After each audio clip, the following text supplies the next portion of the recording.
Hey everybody, it's Minius. Out of all the major alien races in the Mass Effect universe, the Salarians are the ones that get the least screen time. We get a Salarian squad mate for only a single game, and that's supplemented by only a handful of very minor Salarian appearances. But the Salarians are a major race in Mass Effect lore. They were poking around in space while humans were still firmly in the Iron Age over 2,500 years ago. And they're a founding member of the Galactic Council, first proposed by the Asari. They play a very large role in the history throughout the current cycle, and they continue to have an impact in the galactic community through intelligence gathering and technological progression. But what else do we know? Salarians are egg-laying, warm-blooded amphibians with a hyperactive metabolism. This causes them to live life at a faster pace than the rest of the species in the galaxy. They think fast, talk fast, process emotions fast, and move fast. But this fast pace comes with a drawback. Salarians rarely reach the age of 40. The Salarians hail from the planet of Surkesh, which features large oceans and lush humid jungles that are very similar to the rainforests on Earth. Surkesh also features a Salarian population of 10.1 billion, and early on in their society they had a difficult time with waste and pollution. But the Salarian appetite for intellectual stimulation drove them to completely explore their environment and come up with ways to thrive without destroying their habitat. One of these is a strict and incredibly complex set of breeding rules, designed to keep the population at a sustainable level. And the breeding habits of Salarians are one of their most distinct aspects. For instance, 90% of the Salarian population is male, but that rate isn't natural, it's chosen. This is partially due to the fact that sexuality and romantic love simply don't take place in Salarian society. Male-female relationships are rare and are basically equivalent to human friendship. Sexuality is solely for reproduction, and this usually only occurs after months of negotiations between the parents' clans, who do so in an attempt to create a political or dynastic alliance. Salarian females are allowed to lay eggs in a batch of around 1 dozen, about once per year. Fertilized eggs become females, and unfertilized eggs become males, but only a small fraction of laid eggs are allowed to become fertilized. This makes the female population very small, and Salarian females are rarely seen away from Salarian worlds. But the females wield a tremendous amount of power. The Salarian political world is run almost exclusively by females, with the very rare exception of Counselor Valerne. Powerful female Dalatrasses run enormous clans controlling distinct regions of territory. By the way, a Dalatras is something very similar to a matriarch in other societies. Each Dalatras is at the head of a clan, which is organized in circles. The first circle has about 100 members, made up of parents, siblings, uncles, aunts, and cousins. The second circle is made up of second cousins and is more than 1,000 strong. And when you get into the fourth and fifth circles, you were talking about millions of Salarians, though everyone's greatest loyalty is to their first circle.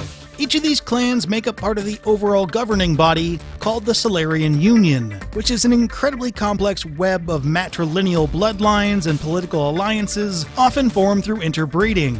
This is explained to us in the Codex as being similar to the way noble families ran medieval Europe, with fiefdoms, baronies, and the like, only the Salarian names for those are literally unpronounceable. That's also from the Codex. This complex system can be found in Salarian Names, which are 6 words long, including the Salarian's planet and the Salarian equivalent of a duchy, barony, fiefdom, family, and the given name. Salarians are able to keep track of their relatives and this complex system because of their photographic memory. From birth, hatchlings imprint on the first they spend time with. Tradition holds that the clan Dalatras will isolate herself with each clutch, which imprints the young onto her. In the rarer cases of female hatchlings, the Dalatras from the mother and father's clan will both be there for the imprinting process to ensure equal loyalty among the families. But this photographic memory also means Salarians rarely forget a fact, and they're constantly seeking facts. If Salarians are known for anything in the Milky Way galaxy, it is for intelligence gathering, and it's said that the Salarians know everything about everyone, which is probably close to true. This allows them to function different militarily. The Salarian military is small, but because they know so much, they're able to use it to its maximum effect. Salarian military doctrine is also different. They like to make sure a war is won before it is fought, and they always strike first. Their thought here is that if you know an enemy will attack you, it is stupid to let them do so. And if you are planning on attacking them, it's just as stupid to let them know that you are coming. Salarians never declare war ahead of time. In order to succeed with such a strategy, they need to be constantly proactive, always analyzing situations before they can get beyond their control.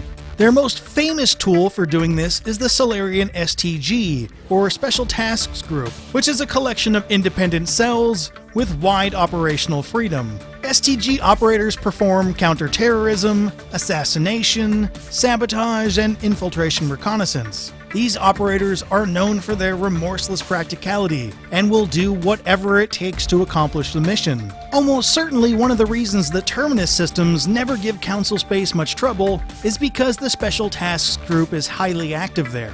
They sow conflict among the different factions, and troublesome individuals often meet unexpected deaths. The STG was so successful that it served as the model for Council Spectres, who operate in a near-identical fashion. While Salarian Military Doctrine and the Special Tasks Group have for the most part been effective, there are some notable examples of things going wrong. For instance, you could easily put the primary blame on the Salarians for both the Rachni Wars and Krogan Rebellions, although that might be a little bit harsh. But they definitely added new problems with the uplifting of the Krogan during the Rachni Wars, and then wreaked havoc on the Krogan by creating the Genophage. Before the Salarians joined the Council, they ran a highly elite and covert group of a dozen or less operatives called the League of One, which I'll describe as the STG on steroids, and that did go wrong. When the time to form the Galactic Council came, the Salarians released all classified documents pertaining to the League of One, which put those special operatives in danger.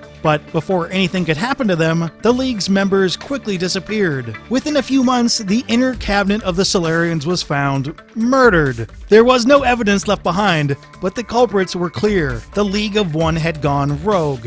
To try to counter this threat, the Salarian STG sent out a team of hunters to find them. None of those hunters returned. The Salarians then gathered together 10 of their brightest operators, gave them broad discretionary powers, and sent them after the League. Only 2 returned, and both of them said they found nothing. The League of One had completely disappeared.